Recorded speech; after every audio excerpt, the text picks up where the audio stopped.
तो दोस्तों वैसे तो मैंने काफ़ी हॉरर मूवीज़ देखी है, लेकिन ये मूवी काफ़ी अलग है। एक तो इसमें कोई डायलॉग नहीं है और इसके अलावा इसमें एक मैसेज है जो काफ़ी सही है। No one will save you एक ऐसी लड़की की कहानी है जो कि मिल रिवर नाम की एक छोटी सी टाउन में रहती है। इसका घर टाउन के बिल्कुल किनारे पर है, जिसकी वजह से ये लोगों से कटी रहती है। इस लड़की का नाम ब्रिन है, जो कि पेशे से एक फैशन डिज़ाइनर है और ये इस घर में बिल्कुल अकेली रहती है। इसके फादर का कुछ पता नहीं और इसकी माँ की मौत हो चुकी है, जिसके ये काफ़ी करीब थी। अपना अकेलापन दूर करने के लिए ये अक्सर अपनी माँ की कब्र पर जाकर टाइम बिताती है, जो कि पड़ता है टाउन के अंदर। तो आज जब ये अपने घर से निकलती है तो इसे अपनी लॉन के कुछ हिस्सों पर घास कम दिखाई देती है, जिस पर वो पानी डाल देती है ताकि घास फिर से उगाए। तो जब कभी भी ये टाउन में एंटर करती है तो हर कोई इसे हिकारत भरी नज़रों से देखता है, जैसे किसी मनहूस को देख लिया हो, और इसीलिए यहाँ अपना मुंह छुपा रही है। ये लोगों से बात तो करना चाहती है, लेकिन हर कोई इसे इग्नोर करता है। इसी टाउन में रहता है एक लड़का जिसे ये पसंद करती है, लेकिन ये भी इसे इग्नोर ही करता है। अब यहाँ पर हम दो पुलिस वालों को देख पाते हैं, जो कि शायद पति पत्नी हैं, जिन्हें देखते ही ब्रेन छुप जाती है। यानी कुछ तो ऐसा ज़रूर है जिसकी वजह से लोग इसे पसंद नहीं करते और ये अकेले रहने पर मजबूर है। इसके अलावा ब्रेन रोज अपनी एक दोस्त को लेटर लिखा करती है, जिसे वो 10 साल से नहीं मिली है, और इस लड़की का नाम है मॉड। तो आज ये इसी को लेटर लिख रही है, जिसमें ये बताती है कि आज मैंने तुम्हारे मॉम डैड को देखा। यानी ये दोनों पुलिस वाले मॉड के पेरेंट्स हैं। तो ब्रेन एक ऐसी लड़की है जिसके ना तो पेरेंट्स है, ना कोई बॉयफ्रेंड है, सिर्फ एक दोस्त है जिससे वो 10 साल से मिली नहीं है। तो ये है पूरा सीन इस लड़की के साथ, और इसलिए ये अकेले खुश रहना सीख रही है। लेकिन सच्चाई तो कुछ और है, क्योंकि अंदर से ये काफ़ी दुखी रहती है और इसीलिए एक फैंटेसी वर्ल्ड में जीती है, जहाँ ये डॉल हाउस को इकट्ठा करके अपने टाउन का ही मॉडल बना रही है, जिसे देखकर ये खुश होती रहती है। इन डॉल हाउसेस को एक कुरियर के द्वारा मंगाती है, जिसे लेकर आता है ये मेलमैन यानी कि डाकिया।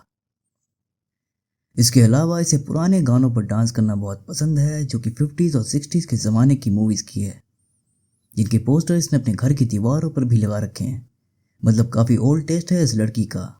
तो अब ये रात को एक बुक पढ़ने के बाद सो जाती है, और क्योंकि इसके घर के आसपास तो कोई रहता नहीं है, इसलिए रात में यहाँ काफ़ी सन्नाटा होता है।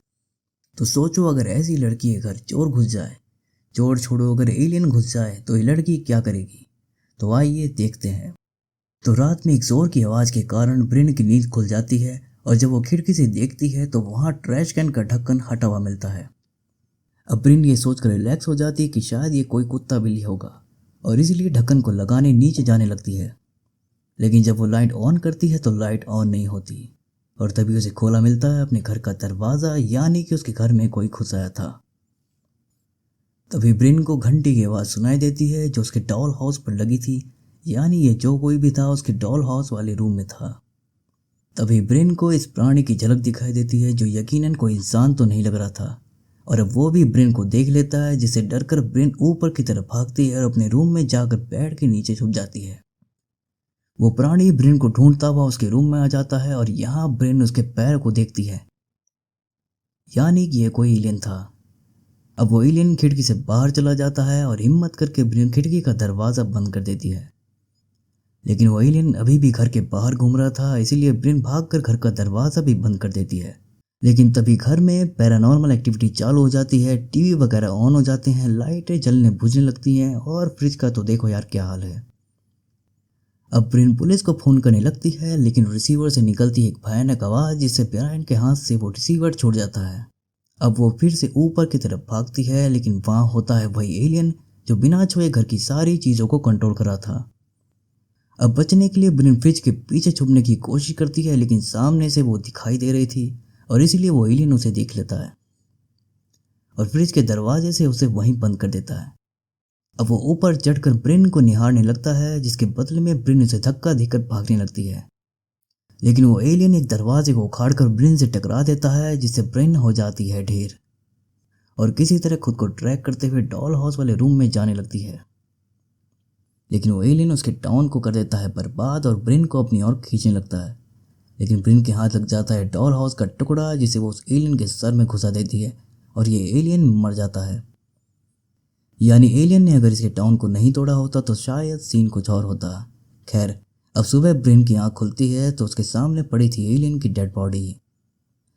तो अब ब्रेन उसकी लाश पर एक कपड़ा डाल देती है और पुलिस को फ़ोन करने लगती है, लेकिन फ़ोन तो डेड पड़ा था, बिल्कुल इस भाई साहब की तरह। और घर की बाकी चीज़ों का भी यही हाल था, लेकिन शुक्र है कम से कम पानी तो आ रहा था, यानी कि इलेक्ट्रॉनिक वाले सामान ही ख़राब हुए थे। अब वो गाड़ी में बैठकर जाने लगती है, लेकिन गाड़ी भी स्टार्ट नहीं हो रही थी। तभी शीशे में दिखाई देता है उसे अपना होलिया, और वो घर में वापस जाती है और अपने सर पर लगे खून को धोती है। जाने से पहले वो एंट्रेंस को एक सोफे से ब्लॉक कर देती है, जिसका कोई फ़ायदा तो नहीं था, लेकिन चलेगा। अब ब्रेन साइकिल लेकर निकलती है, जहाँ रास्ते में पड़ी मिलती है एक मेल वैन, और ये वैन बिल्कुल खाली थी, यानी कि उस डाकिये को एलियन ले गए थे।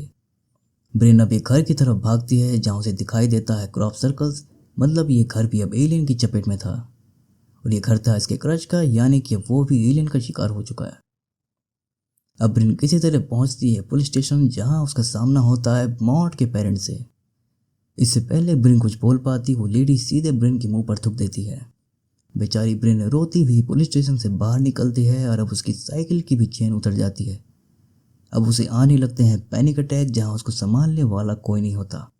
ब्रेन किसी तरह खुद को संभालती है, और अब उसके दिमाग में आता है एक आइडिया कि अगर वो किसी तरह इस टाउन से बाहर निकल जाए तो एलियन से बच जाएगी। अब ब्रेन एक बस में चढ़ जाती है जो कि इस टाउन से जा रही थी बाहर, और ये देखकर ब्रेन को काफ़ी सुकून मिल रहा था। लेकिन तभी बस में पीछे बैठा आदमी उसके पीछे आकर बैठ जाता है। ब्रेन इसे देखते ही पहचान लेती कि साला ये तो वही डाकिया है, और वहाँ से जाने लगती है। लेकिन वो ब्रेन को पकड़ लेता है, और उसके गले में चल रहा था कोई कीड़ा। ये देखकर ब्रेन उसे धक्का दे देती है, लेकिन बस में ऐसे और भी लोग थे जिन्हें एलियंस कंट्रोल कर रहे थे, यानी एलियंस इसे टाउन से बाहर तो नहीं जाने देंगे। अब किसी तरह ब्रेन बस से बाहर निकलती है, लेकिन वो एलियन अभी भी इसके पीछे थे। अब ब्रेन एक चर्च तक पहुंचती है, जिसका मॉडल हमने उसके टॉल हाउस में भी देखा था। यहाँ ये मदद की आस लेकर आई थी, लेकिन चर्च तो बंद था और यहाँ पर कोई नहीं था। और अब हमें पता चलता है कि जिस दोस्त को ब्रेन लेटर लिखा करती है वो तो 10 साल पहले ही मर चुकी है। और तभी काले बादल पूरे टाउन पर छा जाते हैं, जो कि बिल्कुल भी नेचुरल तो नहीं लग रहे थे, यानी एलियंस वहाँ आने वाले थे। इसका इंतजार वहाँ कई लोग कर रहे थे जो कि एलियंस के कंट्रोल में थे, जिसमें से ब्रायन का क्रश भी शामिल था। ये देखकर ब्रेन भागना शुरू कर देती है, और भागते भागते पहुंचती है वो अपने घर पर, जहाँ उस एलियन की डेड बॉडी सड़ चुकी थी और उसके मुंह से कुछ अजीब सा निकल रहा था। इसे देखते हुए ब्रेन पहुंचती है घर के बाहर, जहाँ एलियंस उसे चारों तरफ से घेर चुके थे। तो अब कोई मदद करे या ना करे, ब्रेन तो एक बहादुर लड़की है, इसीलिए वो अकेले ही मुसीबत से निपटने की तैयारी शुरू कर देती है। घर के सारे खिड़की दरवाजे बंद कर देती है, पैन में पानी वगैरह गर्म करके रख लेती है, और जो एंट्रेंस खुला था उसके ऊपर ब्लैंकेट लगाकर कील ठोक देती है। इसके साथ ही 56 छुरी अपने पास एक कटर भी रख लेती है। तो पूरी तैयारी हो चुकी थी। थोड़ी देर बाद एलियंस वहां आ जाते हैं, जिससे कीलें बाहर निकल जाती है। सबसे पहले वो अपने साथी की डेड बॉडी को वहां से निकालते हैं, और फिर सारे एलियंस घर में घुस जाते हैं, जिनसे निपटने के लिए ब्रेन हाथ में उठा लेती है कैंची, लेकिन वो एलियन उसके हाथ से वो कैंची छुड़ा देता है। अब वो ब्रेन के हाथ से फोटो फ्रेम भी छीन लेता है और उसे देखने में बिजी हो जाता है, और मौका पाकर ब्रेन वहां से खिसक जाती है। और तभी ब्रेन पर अटैक कर देता है एक छोटू एलियन, जिसके हाथ पर ब्रेन जोर से काटती है और वो उसे छोड़ देता है। फिर वो अपने हाथ को ब्रेन को ऐसे दिखाता है मानो कह रहा हो कि देखो तुमने क्या किया।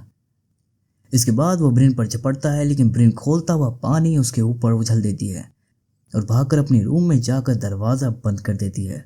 लेकिन वो छोटू दरवाजे को चीर देता है, जिसे देख ब्रेन खिड़की से भागने लगती है, लेकिन वो उसे पकड़ लेता है, जिस पर ब्रेन उसकी छाती पर एक चार्ली एंजल वाली किक मारती है और हाथ में एक ब्रूम उठा लेती है। लेकिन ये छोटू उसे तोड़ देता है, और इसी टूटे हुए हिस्से से ब्रेन इसका काम तमाम कर देती है। अब वो खिड़की से कूदती है, लेकिन वहां उसे उस छोटू का दोस्त लंबू देख लेता है। वो इससे बचने के लिए भागने लगती है, लेकिन वो डाकिया ब्रेन के पीछे होता है और वो ब्रेन को पकड़कर घसीटते फिर लंबू के पास लेकर जाता है। अब ये लंबू यहाँ अपनी यूएफओ को बुलाता है, जिसमें से निकलती है तेज लाइट, लेकिन ब्रेन डाकिया को धक्का दे देती है, जिससे ये लाइट की रेंज में आ जाता है और ऊपर उड़ जाता है। और अब ये लंबे पैरों वाला एलियन ब्रेन के पीछे पड़ जाता है। ब्रेन भी इसको अपने पीछे भगाती है और चालाकी से इसे अपनी कार में अटका देती है। इससे निकलने के लिए वो हाथ पैर मारता है, जिससे पेट्रोल की टंकी टूट जाती है और बहने लगता है पेट्रोल। अब ब्रेन मौका पाकर उस गाड़ी में आग लगा देती है, जिससे वो गाड़ी ब्लास्ट हो जाती है और वो लंबू मर जाता है। मतलब ये लड़की अकेले अब तक 3 एलियंस को निपटा चुकी है जिन्होंने पूरे टाउन पर कब्जा कर रखा है। अब ब्रिन यहाँ पर राहत की सांस लेती है, लेकिन अब वो यूएफओ उसके पीछे पड़ जाता है। तो साला ये दुख का खत्म नहीं होता बे। दूसरी तरफ वो एलियन अभी भी ब्रिन के घर में घूम रहा था और ब्रिन की पर्सनल लाइफ में काफ़ी दिलचस्पी दिखा रहा था। और यही हम देखते हैं ब्रिन के लिखे हुए लेटर को जिसमें आई एम सॉरी मॉड लिखा हुआ था, यानी कि मॉड की मौत ब्रिन की गलती से ही हुई है। इसके बारे में टाउन में सबको पता है और इसीलिए कोई भी ब्रिन को पसंद नहीं करता है। अब ब्रिन पीछे से उस एलियन को मारने जाती है, लेकिन वो एलियन उसे उठाकर पीछे फेंक देता है। अब एक रेड लाइट ब्रिन को जमा देती है और वो चाह कर भी हिल नहीं पा रही थी। तभी वो एलियन उसकी तरफ बढ़ता है जिसके मुंह से निकलता है एक वायरस। और यहाँ पर हमें इन एलियंस का मोटिव पता चलेगा। दरअसल ये एलियन इंसानों पर कंट्रोल करने आए थे जिनके मुंह में होता था ये वायरस, जिसे फिल्म की स्टार्टिंग में ये एलियन भी अपने मुंह में लेकर आया था ताकि ब्रिन के गले में डालकर उसे कंट्रोल कर सके। लेकिन ब्रिन ने इसे मार दिया था। लेकिन इस बार एलियन ने यह वायरस ब्रिन के गले में डाल दिया। अब ब्रिन चिल्लाती हुई बेड से नीचे गिर जाती है, यानी कि ये सब तो बस एक सपना था। और अब ब्रिन की दोस्त भी वहां पर आ जाती है।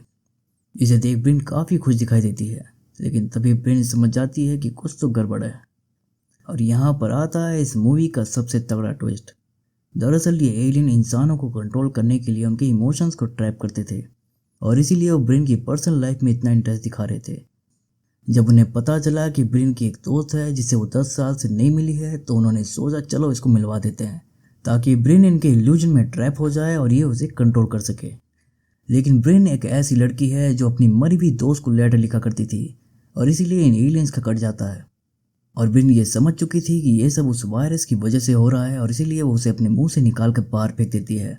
ठीक इसके बाद वहाँ पर वो यूएफओ आ जाता है और एक बॉडी बनाने लगता है और उसके मुंह में सीधा जाता है वो वायरस। यहाँ ब्रिन अभी भी भाग रही थी और तभी उसका सामना होता है ब्रिन 2.0 से, यानी कि एलियंस ने उसकी कॉपी बना ली थी। अब क्योंकि ये ब्रिन की कॉपी थी तो इसके पास भी थी छुरी जिससे वो ब्रिन के पेट में घुसा देती है। लेकिन ब्रिन भी लिए थी कटर जिससे वो उसके गर्दन में घुसा देती है और वो कॉपी वहीं मर जाती है, जिसका ब्रिन को काफ़ी पछतावा भी होता है। अब वो वहाँ से जाने लगती है, लेकिन इस बार यूएफओ की चपेट में आ जाती है। अब यहाँ पर सारे एलियंस ब्रिन की स्टोरी को लेकर काफ़ी कंफ्यूज थे, इसलिए वो उसकी पूरी स्टोरी को समझने के लिए उसके दिमाग में झाँक कर देखते हैं। और अब हम यहाँ देखते हैं एक छोटी सी ब्रिन को जो कि अपनी मम्मी के साथ डॉल हाउस बना रही है। और यही रीज़न है कि ब्रिन को डॉल हाउस से इतना लगाव है, क्योंकि ये उसे उसकी माँ की याद दिलाते हैं। और इसके बाद रिवील होता है इस मूवी का सबसे बड़ा सीक्रेट। दरअसल 10 साल पहले ब्रिन और मॉड के बीच में एक झगड़ा हो गया था और गुस्से में आकर गलती से ब्रायन के हाथों मॉड का खून हो गया था। और तब से ब्रिन इस गिल्ट में जी रही है, इसलिए ये 10 साल से रोज अपनी दोस्त को लेटर लिखकर उसे माफ़ी मांगती है। ये देख एलियंस का दिल पसीज जाता है और वो डिसाइड करते हैं कि वो ब्रिन को नहीं मारेंगे और उसे जीने का एक और मौका देंगे।